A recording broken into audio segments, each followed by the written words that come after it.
Top 3 news కి సంబంధించిన details చూద్దాం. పంచాయతీ ఎన్నికలకు షెడ్యూల్ విడుదల కావడంతో గ్రామాల్లో సందడి నెలకొంది.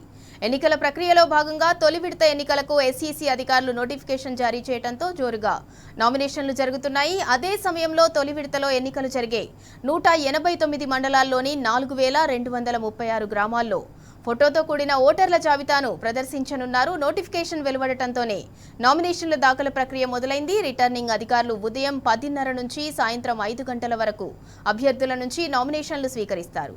ఇక 30న నామినేషన్ల పరిశీలన, అదే రోజు సాయంత్రం బరిలో నిలిచిన అభ్యర్థులతో కూడిన తుది జాబితాను ప్రకటించనున్నారు.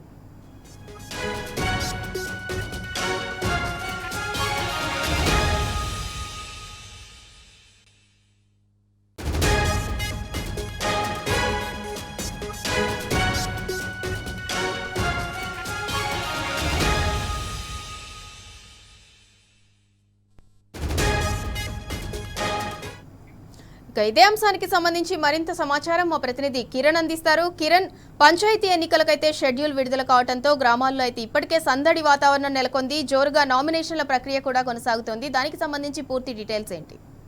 సింధూర, ఏదైతే పంచాయతీ ఎన్నికలకు సంబంధించినటువంటి మొదటి విడత ఎన్నికల నోటిఫికేషన్ నిన్న ఉదయం విడుదలైంది. మొదటి రోజు దాదాపు సర్పంచ్ స్థానానికి 3242 నామినేషన్లు వచ్చాయి. వార్డు మెంబర్లకు సంబంధించి 1821 నామినేషన్లను వార్డు మెంబర్లకు దాఖలు చేశారు. ఈ రోజు కూడా అప్డేట్ మరి కాసేపట్లో వచ్చేటువంటి అవకాశం. జోరుగా నామినేషన్లు దాఖలైతే కొనసాగుతా ఉన్నాయి. మొదటి విడత నోటిఫికేషన్ సంబంధించి ఇది వచ్చే నెల 11న ఎన్నికలు జరగబోతా ఉన్నాయి. ఆ ఎన్నికలకు సంబంధించి అదే రోజు ఫలితాలు కూడా విడుదల చేస్తారు. మొత్తంగా ఎన్నికలకు సంబంధించినటువంటి అంశంలో కూడా 3 విడతల్లో ఎన్నికలు నిర్వహించాలని రాష్ట్ర ఎన్నికల సంఘం ప్రణాళికలు అయితే సిద్ధం చేసింది. మొత్తంగా ఎన్నికలకు సంబంధించినటువంటి అంశంలో కూడా రెండో విడతకు సంబంధించినటువంటి ఎన్నికల నోటిఫికేషన్ కూడా ఏదైతే ఆదివారం రోజున విడుదల కాబోతుంది. అంతేకాకుండా మూడో విడతకు సంబంధించినటువంటి ఎన్నికల నోటిఫికేషన్ కూడా 3వ తేదీన విడుదలవుతుంది. అయితే నోటిఫికేషన్ కు మధ్య 2 రోజుల సమయం ఉండటంతో 3 విడతలుగా ఎన్నికలను నిర్వహించేందుకు ప్రణాళిక సిద్ధం చేసింది. అటు నగదు మద్యం పంపిణీ ఏదైతే ఉందో పూర్తి స్థాయిలో రాష్ట్ర వ్యాప్తంగా ఎన్నికల కోడ్ను కూడా పగడ్బందీగా అమలు చేయాలని కూడా నిఘా పెట్టాలని కూడా ఎన్నికల అధికారులకు ఎన్నికల సంఘం సూచించింది. పాటు డిస్ట్రిక్ట్ ఎలక్షన్ ఆఫీసర్లతో పాటు రిటర్నింగ్ ఆఫీసర్లు కూడా పూర్తి స్థాయిలో ఎన్నికల ప్రక్రియ సిబ్బంది కావచ్చు, వీటన్నిటి కూడా ఎన్నికల ఏర్పాట్లు అయితే కొనసాగుతున్నాయి. వచ్చే నెల 17 వరకు కూడా ఎన్నికల ప్రక్రియ అంతా కూడా పూర్తి స్థాయిలో జరగనుంది. అందుకు సంబంధించినటువంటి అంశంలో కూడా మొదటి విడత ఎన్నికల నోటిఫికేషన్ నిన్న విడుదలైనటువంటి నేపథ్యంలో నిన్న సుమారు 5600 ఏదైతే నామినేషన్లు వచ్చినట్టుగా మనకు స్పష్టమవుతుంది. ఈ రోజు కూడా మరిన్ని నామినేషన్లు కూడా వచ్చేటువంటి అవకాశం అయితే కనిపిస్తుంది.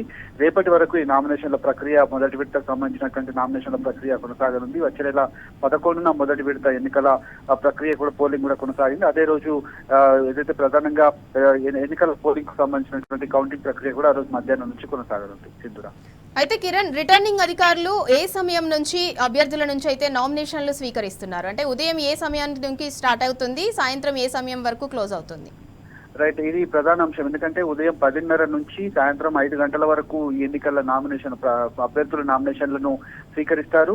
ఆ ఎన్నికల నామినేషన్ స్వీకరించేటువంటి సందర్భంలో మొత్తంగా అభ్యర్థి వెంట 3 మాత్రమే లోపలికి అనుమతిస్తూ ఆ రిటర్నింగ్ కార్యాలయానికి చుట్టుపక్కల 144 సెక్షన్ కూడా విధించి 100 మీటర్ల లోపలికి ఎవరిని రానివ్వకుండా పగడ్బందీ చర్యలు కూడా చేపడుతున్నారు. ఎందుకంటే గ్రామాల్లో కొంత ఎన్నికలకు సంబంధించినటువంటి రాజకీయ వేడి ఉంటుంది కాబట్టి ప్రత్యర్థులకు ఎలాంటి ఇబ్బందులు కలగకుండా ఒకరినొకరు తోసుకోకుండా ఉండేందుకు కూడా ప్రత్యేకంగా కొన్ని చర్యలు అయితే చేపడుతున్నారు. ఉదయం 10:30 నుంచి సాయంత్రం 5 గంటల వరకు అయితే ఈ నామినేషన్లను స్వీకరించబోతా ఉన్నారు. Right, thank you Kiran. ఇక పంచాయతీ ఎన్నికలకైతే మొదటి విడత షెడ్యూల్ విడుదల కావడంతో గ్రామాల్లో అయితే సందడి వాతావరణం నెలకొంది. ఎన్నికల ప్రక్రియలో భాగంగా తొలి విడత ఎన్నికలకైతే ఎస్ఈసీ అధికారులు నోటిఫికేషన్ జారీ చేయడంతో జోరుగా నామినేషన్లు అయితే జరుగుతున్నాయి. రిటర్నింగ్ అధికారులు ఉదయం 10:30 నుంచి సాయంత్రం 5 గంటల వరకు అయితే అభ్యర్థుల నుంచి నామినేషన్స్ అయితే స్వీకరిస్తున్నారు.